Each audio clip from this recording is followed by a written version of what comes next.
and welcome to Mind Shifters Radio. I'm Tim Hayes. I'm your host for the first hour, and today is Friday, February 14th, 2025. As always, we're grateful to everyone who's joining us here today, whether you're listening live or through the archives, as we spend another couple of hours teaching and supporting people in using some of the most powerful, effective, efficient, and accessible tools I've ever encountered. These tools are available absolutely free through the tireless efforts of Dr. Michael and Jeannie Ryce on the website at whyagain.org. If you go to that website, click on the two words that say Start Here in the upper left-hand corner. It will take you to a page where you can download and read Chapter 24 of Dr. Michael Ryce's book. His book is titled, Why Is This Happening to Me Again? And that chapter of the book contains a narrative description and explanation of the primary tool in this work. The tool is called the Reality Management Worksheet, sometimes called the Reality Management Wake-Up Sheet. And it's a tool I've been using to great effect for the 20 years to improve the quality of my life and most of my relationships, and to turn any negative emotional experience I have into part of the infallible guidance system that each and every one of us has been given. You can also download the actual worksheet process itself. It's a simple PDF file. Click the link, download it, print it off, copy it as often as you'd like, and use it over and over again absolutely free. You can also go to your different part of that page and download a whole host of audio files of shows just like this one, where people have been stepped through that worksheet process. And if you choose to listen to those, even repeatedly, they can serve as a powerful tutorial for you to help you get maximum benefit from these tools in the shortest amount of time possible. You can also go to your App Store and type in the three words Heartland Aramaic Forgiveness. And if you do that before you're done typing the word forgiveness, you'll see the glowing heart icon. If you tap on that, it will let you download a completely free and private app that contains the Reality Management Worksheet. It contains an abbreviated version of that worksheet process, and it contains a copy of the Dragon Klingon show game, which is a wonderful way to introduce these tools to even younger audiences. We hope people do all of that soon and often, primarily because it tends to improve the quality of people's lives the more they actively apply these tools in their lives. And secondarily, because it tends to prompt comments, questions, answers, and testimonials. If you have any of those to share with us, we would greatly appreciate you doing so by sending me an email. You can email me at tjh@mindshifters-academy.org, and or you could email Jeannie at jeanie@yagain.org. That's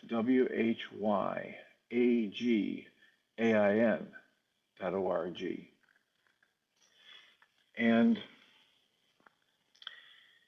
alternatively, if you're listening to us now on the internet at live.needle.com/mindshiftersradio. We're glad you're here, we're glad you're listening, and yet from that position you can't make a comment or call us directly. If you'd like to do that, go to your App Store and download the Needle app, N-E-D-L, Needle AI Tuner for Radio. And once you do that and open it up and sign in, it'll ask you a few questions, and then you'll have the option to either click and type a comment to us here through the app and or tap on the phone icon and actually talk to us voice to voice.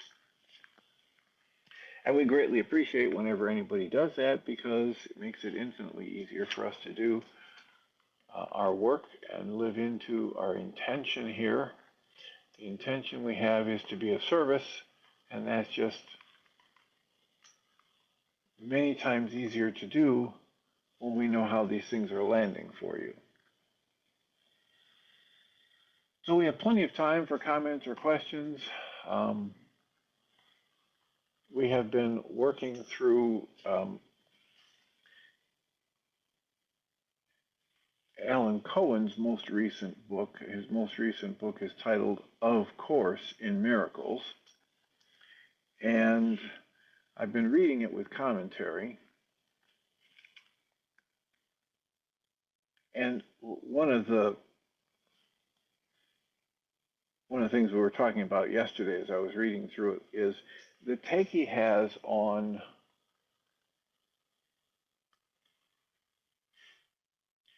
ego and how so many people talk about ego in the derogatory terms. So many people hate ego and want to be rid of ego and think ego is the source of all evil, etc. And Alan Cohen was talking about, and we were reading, how that's not very productive. I even found myself quoting one of my favorite lines from the book, The Mirror Theory.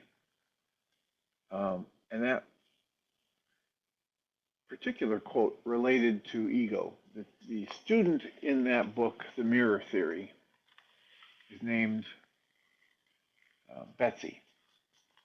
And the teacher in that book is named Charlie. And in their discussion, Betsy burst out at one point and said, "I hate the ego, Charlie." And Charlie replied, "Well, then ego has won." And Betsy says, "What do you mean ego's won? I just told you I hate the ego." And Charlie replied, "Ego doesn't care who or what you hate as long as you hate. And if you're engaging in hate, ego has won." So we were talking about that. We're talking about ego as a very simple tool. And if you can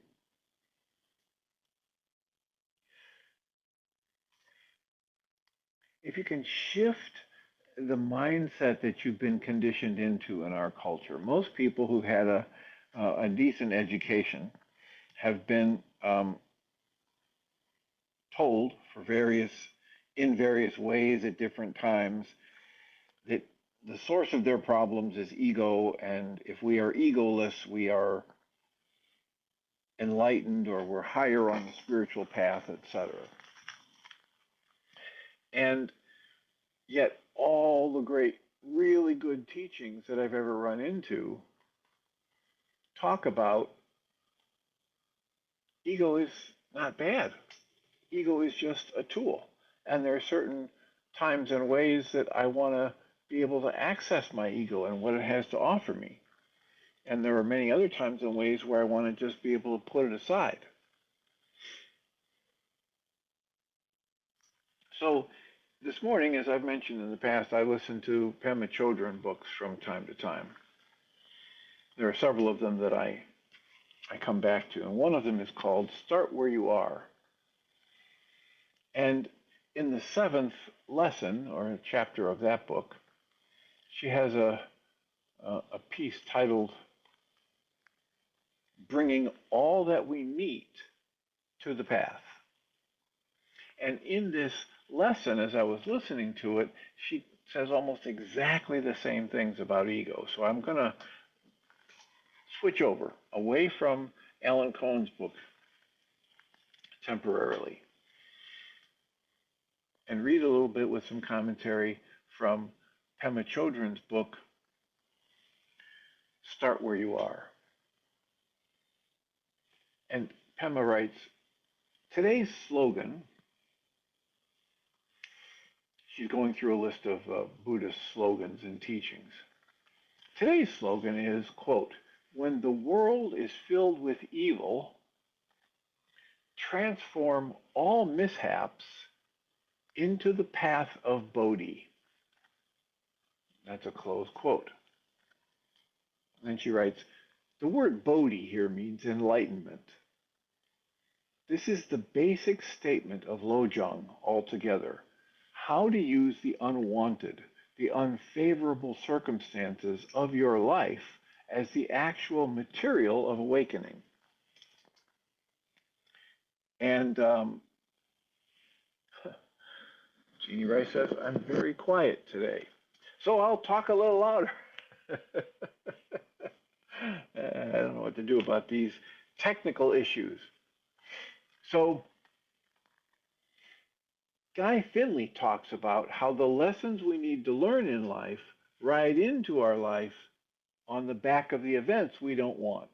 And so here's the Buddhist teaching that says, use everything in your life that's unwanted, or you might label as unfavorable circumstances, use them as the material for awakening.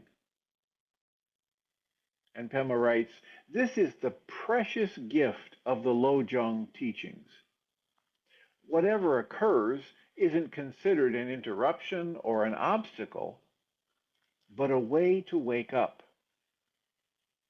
This slogan is very well suited to our busy lives and difficult times.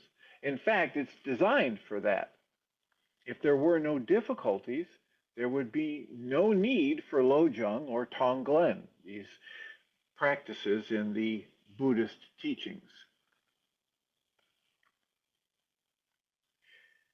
She writes, Bodhisattva is another word for the awakened warrior, the one who cultivates bravery and compassion. One point that this slogan is making is that on the path of the warrior, or the Bodhisattva, there is no interruption. The path includes every experience, both serene and chaotic. When things are going well, we feel good. We delight in the beauty of the snow falling outside the windows or the light reflecting off the floor. There is some sense of appreciation about everything that happens. But when the fire alarm rings and confusion erupts, we feel irritated and upset. It's all just an opportunity for practice. There is no interruption. We would like to believe that when things are still and calm, that that's the real stuff. And when things are messy, confused, and chaotic, we've done something wrong, or more usually, we think someone else has done something to ruin our beautiful meditation. As someone once said about a loud, bossy woman, quote, "What is that woman doing in my sacred world?" Close quotes. Another point about this slogan is the part of awakening is that part of awakening is to cultivate honesty and clear seeing. Sometimes people take the Lojong teachings to mean that if you're not to blame, that you are not to blame others, but instead to connect with the feelings that beneath your own storyline, it would be wrong to say that someone has harmed you. However, part of honesty, clear seeing, and straightforwardness is being able to acknowledge that harm has been done. The first noble truth, the very first teaching of the Buddha, is that there is suffering. Suffering does exist as part of the human experience. People harm each other. We harm others and others harm us at this level of scale. That's my interpretation, that everything happens in levels of scale. While people don't cause your emotions, people can do things that affect you and require you to make adjustments and jump through hoops that you wouldn't want to jump through, and you wouldn't have to jump through if they hadn't created the disruption. So she says that knowing that people harm each other, we harm others, and others harm us, this is clear seeing. She writes, this is tricky business. What's the difference between seeing that harm has been done and blaming? Perhaps it is that rather than point the finger of blame, we raise questions. We question, how can I communicate better? How can I help the harm that has been done unravel itself? How can I help others find their wisdom, their kindness, and sense of humor? That's a much greater challenge than blaming and hating and acting out. How can we help? Sounds to me like my asking, how can I be a blessing to myself and others in this moment? Pema writes, the way that we can help is by making friends with our own feelings of hatred, bewilderment, and so forth. And then we can accept them in others. With this practice, you begin to realize that you're capable of playing all the parts. It's not just them, it's us and them. I used to feel outrage when I read about parents abusing their children, particularly physically. I used to get righteously indignant until I became a mother. I remember very clearly one day when my 6-month-old son was screaming and crying and covered in oatmeal, and my 2.5-year-old daughter was pulling on me and knocking things off the table, and I remember thinking, oh, you know what? I understand why all those mothers hurt their children. I understand perfectly. It's only that I've been brought up in a culture that doesn't encourage me that way, so I'm not going to do it. And yet, at this moment, everything in me wants to eradicate completely these two sweet little children. Close quotes. So, lest you find yourself condescendingly doing Tonglen for the other one who is so confused, you could remember that this is a practice where compassion begins to arise in you because you yourself have been there. You have been angry and jealous and lonely. You know what it's like, and you know how sometimes you do strange things. Because you're lonely, you say cruel words. Because you want someone to love you, you insult them. Exchanging yourself for others begins to occur when you can see where someone is fully, totally because you've been there. It doesn't happen because you're better than they are, but because human beings share the same stuff. The more you know your own stuff, the more you are going to understand others. When the world is filled with evil, how do we transform unwanted situations into the path of awakening? One way is to flash absolute bodhicitta. Bodhicitta is the word for that soft, pure, loving center in all of us. And we flash our awareness to that. But she says, but most of the techniques have to do with relative bodhicitta, which is to say, awakening our connection to the soft spot, reconnecting with the soft spot, not only through the stuff that we like, but also through the messy stuff.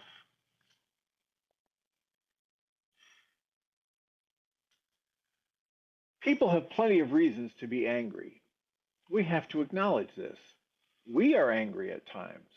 However, blaming the other doesn't solve anything. In the book previous to this, she tells a story about Ishi.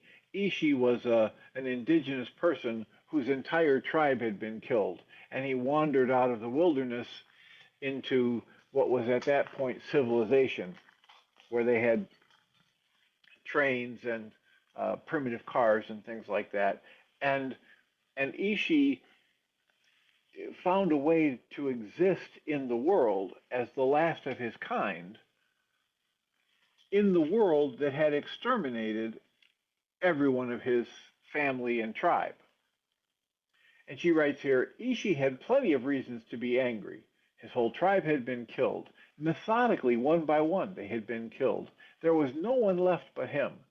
And yet, he wasn't angry. We could learn a lesson from him. No matter what's happening, if we can relate to the soft spot that's underneath our rage, and if we can connect with what's there, then we can relate to the enemy in a way in which we can start to be able to exchange ourself for the other. Some sense of being able to communicate with the enemy, heart to heart. This is the only way that things can change. As long as we generate hate and aim it toward the enemy, then we suffer and the enemy suffers and the world suffers. The only way to effect real reform is without hatred.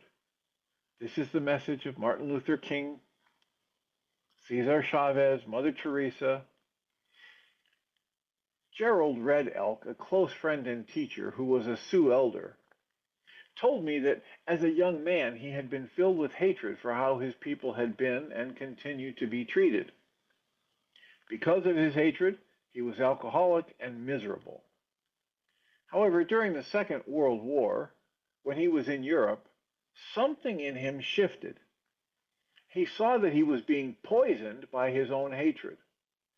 He came back from the war, and for the rest of his life, he tried to bring back the sense of spirit and confidence and dignity of the young people in his tribe. His main message was not to hate, but to learn to communicate with all things. He had a very big mind. Another slogan says, all Dharma agrees at one point.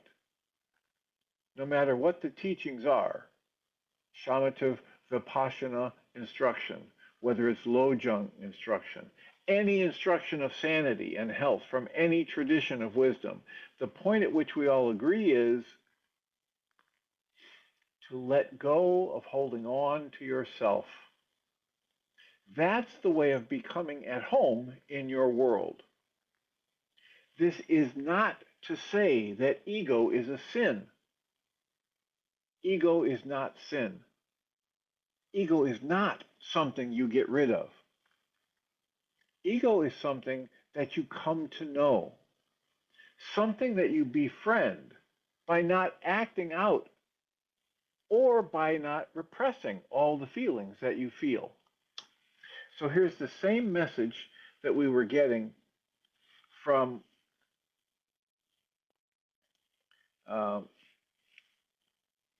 Alan Cohen yesterday when we were reading from his book, Of Course in Miracles. And it is that I get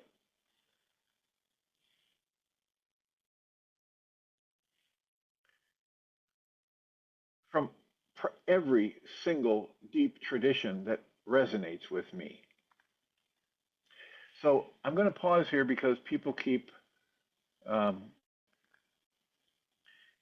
dropping off, coming back on as listeners, and I'm going to ask for somebody who's on to type a comment about whether or not there is a sound quality issue and whether or not you're able to hear me.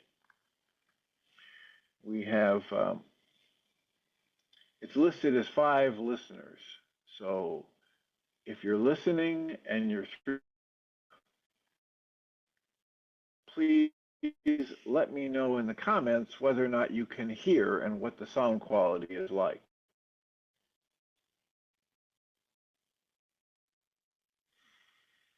And I will just take a breath here because I am not getting any response and the app doesn't seem to be responding.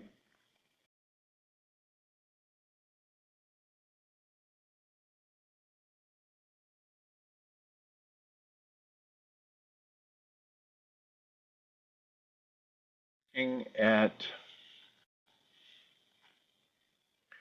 listening, looking for comments, and one person has said, I can hear and the sound quality is okay. All right, so some people are hearing, others not so much. So I'll continue.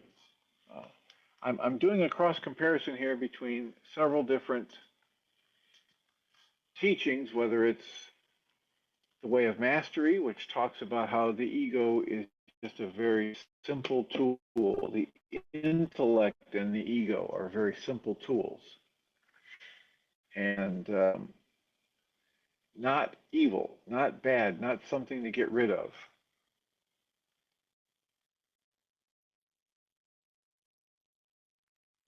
And then I was reading from Pema Chödrön's book, Start Where You Are, and her 7th chapter of that book, where it says that the ego is, I'll back up and read it. She says, another slogan says, All Dharma agrees at one point, and all these life teachings agree with the same thing.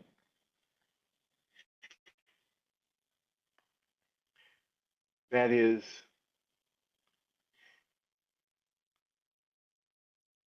the way of becoming at home in your world is learning to let go of holding on to yourself. And then she clarifies that this is not saying the ego is bad or wrong or the ego is sinful. This is not saying the ego is something to get rid of. It's simply saying that the ego is something for you to study, to become aware of, to know more deeply, something that you befriend by observing it closely, not by repressing its reactions and not by acting out its reactions, allowing yourself to feel what you feel and using choice so that you discriminate and you don't do everything your ego wants you to rush and do. So she goes on and says, whether we're talking about the painful internal situation, the international situation, or our painful domestic situation, the pain is a result of ego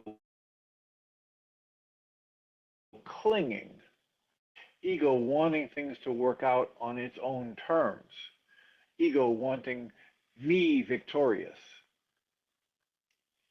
She writes, ego is like a room of your own, a room with a view, and the smells and the music that you like. You want it your way. To have a little happiness. You know, just this break, close quote. However, the more you think that way, the more you try to get life to come out so that it will always suit you. The more you fear other people and what's outside of your room, and the more, rather than becoming more relaxed, you start pulling down and locking the door. When you go out, you find the experience more and more unsettling and disagreeable. You become touchier and more fearful, more irritable than ever. The more you try to just get it your way, the less you truly feel at home. To begin to develop compassion for yourself and others, you have to unlock the door. You don't open yet because you have to work with your fear that it's so loud. But then as you begin to relax and befriend those feelings, you begin to open it. Sure enough, someone puts a foot in and tells you that you should be different. You should have a different religion. You should vote for someone you don't like, or you should give money to someone you don't want to give. Now you begin to relate to those feelings. And you develop connecting with the soft spot deep inside of you. You relate with what begins to happen when you're not protecting yourself so much. And then, gradually, like Ishi in this story from before, you become more curious than afraid. To be fearless isn't really to overcome fear, it's to know fear's true nature. Just more and more, and at some point, you'll feel capable of inviting all the beings in as your guests. Nelson Mandela and Mother Teresa also know how it feels to be in a small room with the windows and doors closed. They also know and jealousy and loneliness. They are people who made friends with themselves and therefore made friends with the world. They're the people who developed the bravery to be able to relate to the shaky, tense, fearful feelings in their own hearts. And therefore, they're no longer afraid of those feelings when they're triggered by the outside world. When you begin to practice this way, you're so honest about what you're feeling that it begins to create a sense of understanding of other people as well. A young man told this story in a discussion group during a Lojong training weekend. He had gone to a bar in Los Angeles to play pool. Before starting to play, he put down his brand new leather jacket.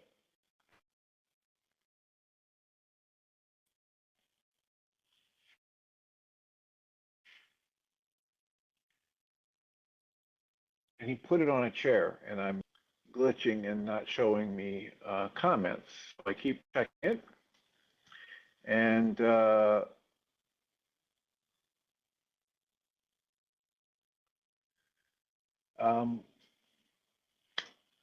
so I'm using all the same devices I was doing yesterday, just for now it comes up as a comment from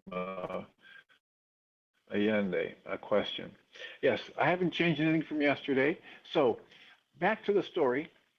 Here's a young man. He walked into a bar in Los Angeles to play pool, and he put his expensive brand new leather jacket down on a chair.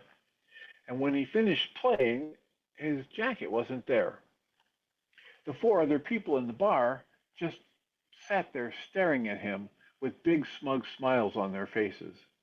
These were really big guys. This young man felt extremely small and powerless. He knew they had taken his jacket and that it wouldn't be wise to confront them because he was small and outnumbered.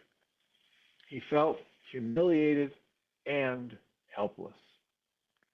Then, as a result of having worked with his practice, it occurred to him that he could feel empathy for people in the world who had been laughed at, scorned, and spat on because of their religion or the color of their skin or their gender or their sexual orientation or their nationality or whatever reason.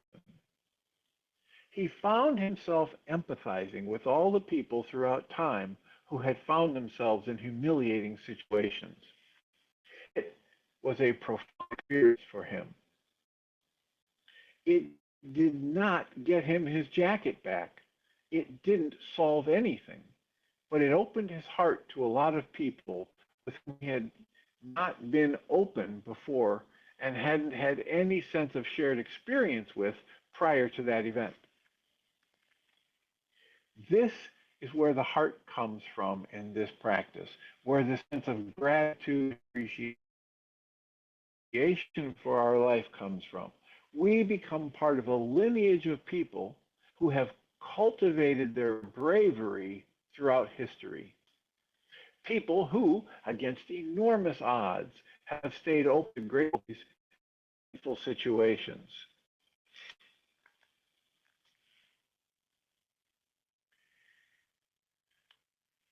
And they have transformed them into the path of awakening. Somebody else says whatever, Samsung. And my voice is just a whisper, despite the fact that I speak more loudly. So Pema goes on and writes, we will fall flat on our faces again and again. We will continue to feel inadequate. And we can use these experiences to wake up just as they did. And the Lojong teachings give us the means to connect with the power of our lineage. This is the power of gentle warriorship. And there's another story that she tells. I won't read it verbatim because it takes longer to write about it than we need to, but it was a story about a young man who was raised in an inner city, and he was very hard and very used to fighting and actually killing people on the street. Came to one of their programs where the people who were affiliated with Buddhists were taking these young kids out into the wilderness to give them a different kind of experience of life. And there was Trungpa Rinpoche there, and he was wrapping up one of their activities, and he stood out in front of everybody. He's not a good singer. He chants in a squeaky, high pitch. He put out this tune, and this hard, young, streetwise criminal burst into tears. Everybody else who was listening to this old man felt embarrassed because, he's not very chanting, he can't hold the tune, etc. But this young, hardened criminal, why are you crying? He said, I can't believe I've never met a person more brave than old. And because of that interaction, this young man got in touch with how he hasn't been brave. He's been acting hard. He's been acting rough, slapping and hitting people, threatening people. But it was because he didn't feel brave. Deep inside, he was scared. And that interaction of watching an old man in a robe stand and chant at the top of his lungs struck this young man as so brave that it was a life-changing experience. And that young man softened, and that young man started to listen more to the teachers, and he actually grew up, went to school, and went back to his home community and is working with the youth from the gangs to help them see that there's a different way to live life. All because he been before. So again, this is not about killing off the ego. This is not about claiming the ego is bad or wrong. This is about simply understanding ourselves at many different levels, more deeply and more honestly. So I'll take a breath and see if anybody has a question or comment, or if somebody wants to raise a hand and talk on the show. We've got about 20 minutes left before I'll switch over. And just to recap, I am reading from the Pema Chödrön book, Start Where You Are, because of the piece in that book that is almost identical to the piece from Alan Cohen's book of Course in Miracles, where he's talking about the use of the ego as a tool and the counterproductive nature of trying to attack the ego, or hate the ego, or shut out the ego.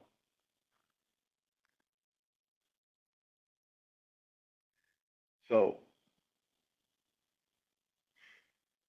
taking a breath, taking a sip of water, waiting to see if anybody's got a comment or a question.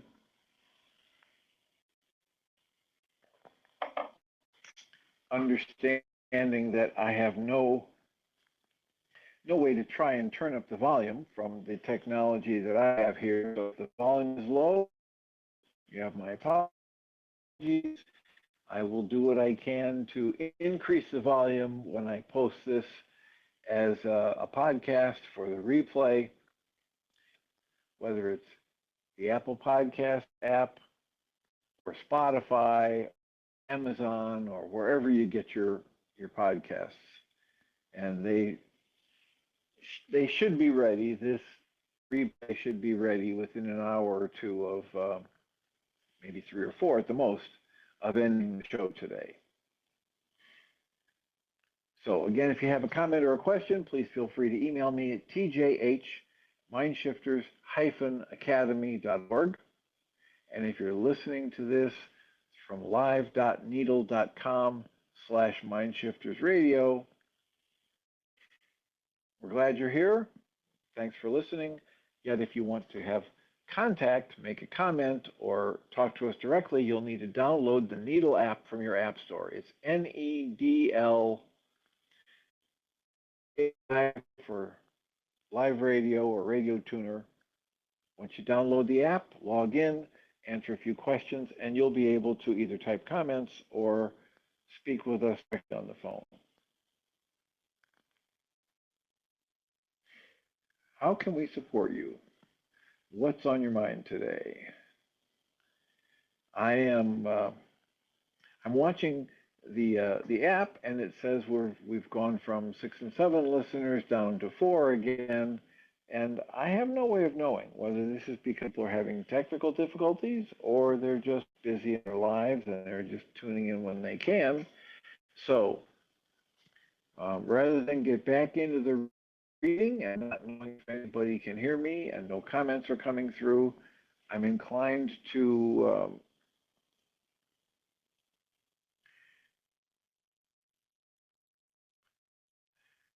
Allende types in the comment, please be sure to update us with a new version today. And the app on my phone is glitching in and out. So it's showing comments, and then it's showing no comments. And then it's showing that there are no listeners, and then it's showing there are 4 listeners. So bless your hearts if you're sticking around for this technological ride. We appreciate it.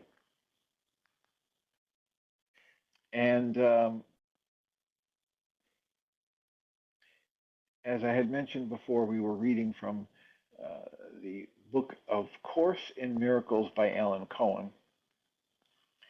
And as I had been talking about it yesterday, he was talking about affirmations, and some spiritual teachings are real big on affirmations. And he talks about how the Course in Miracles includes lots of denials. And in that sense, Course in Miracles is a lot like Krishnamurti, because Krishnamurti talks about knowing what's false. And in order to actually see the truth and understand the capital T truth of what is, you have to wake up and recognize all the different ways that what is false is parading around as the truth. And it's how many people try to pretend that what's false might someday be true or someday work out to benefit. And so denial, he says, is a very important part of what the Course in Miracles calls us to be aware of, to deny everything that's false, and to only be willing to accept the capital T truth of what is, which calls us to be more and more deeply honest with ourselves, day in and day out. And to understand that whenever we're having an experience that's tight or tense or angry or upset, that is our signal that whatever we think is happening is not the truth. So,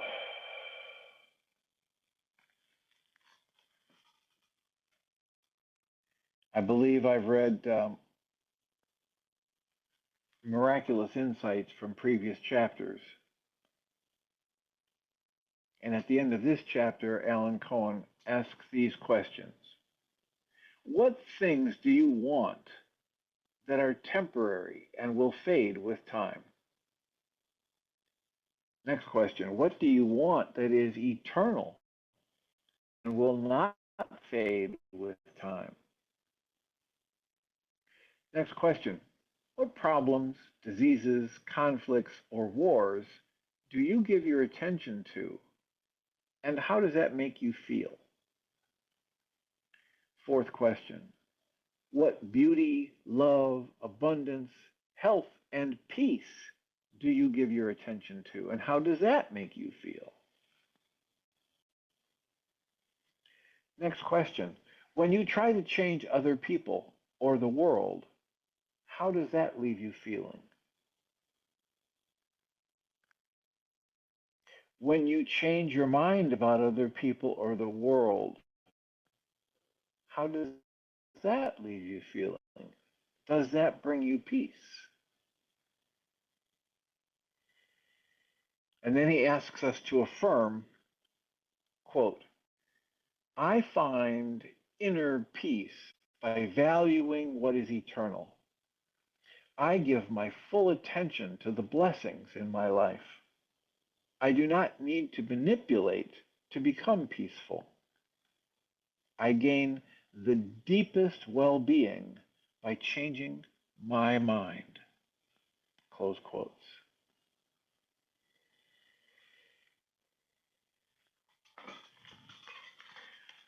So the call is to keep the focus inside yourself on the things you actually have control over. This is one of the core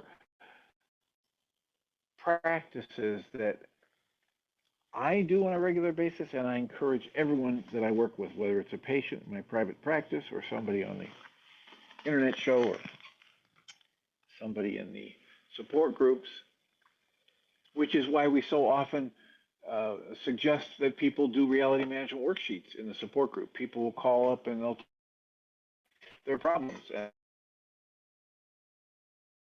and talk about I'm getting evicted, or they'll talk about I've got a neighbor saying nasty things about me, or messing with my stuff, or I've got news reports saying that this is happening in Gaza, and I've got, the news report telling me that democracy is being. And in response to that, when people let us know that they have an upset, an anger, a fear, a sadness, a guilt, a shame, the recommendation is let's do a worksheet. Why? How is the worksheet going to change what's happening to the people in Gaza? It's not. And yet, if I do the worksheet on what I'm doing with my mind energy, it'll truly creative force I've got absolute control over. I can change and extending out into the world. I can change my little corner of reality. And I can add a different, more loving energy to the actuality that is in the world.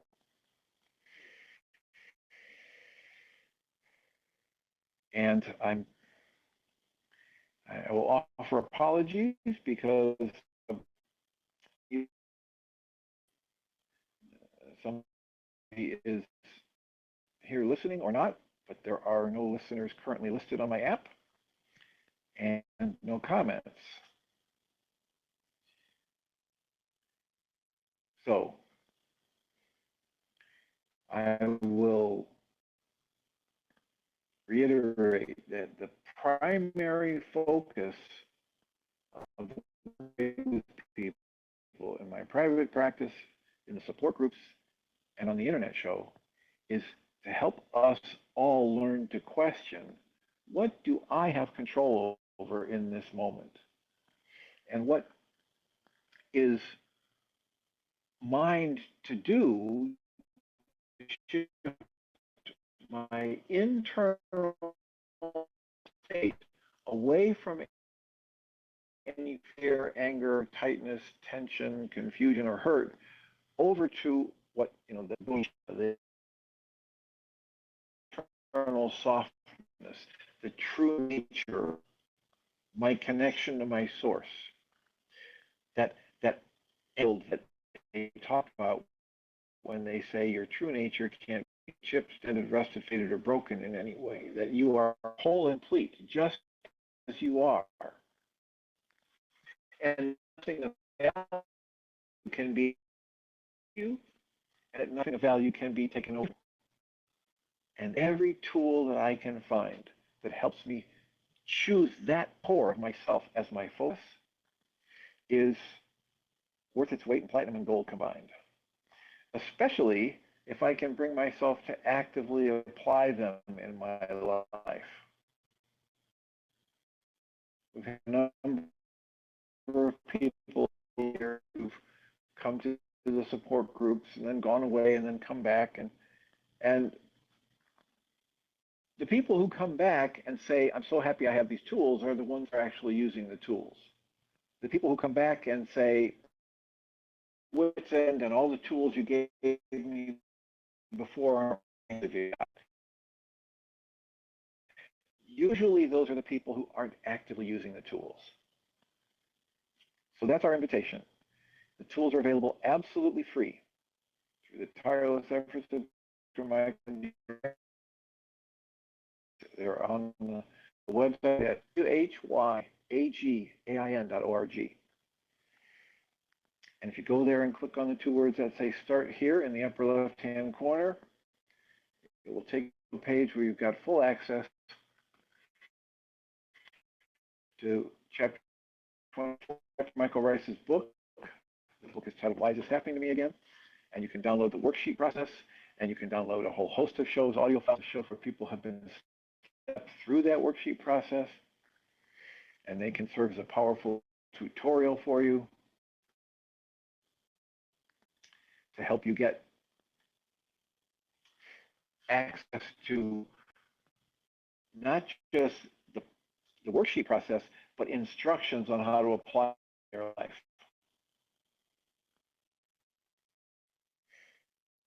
So I am continually trying to check for comments and listeners, and if you have a comment and you'd like, or if you'd like to call and talk directly, that'd be interesting. If somebody pressed their phone icon and said hello today,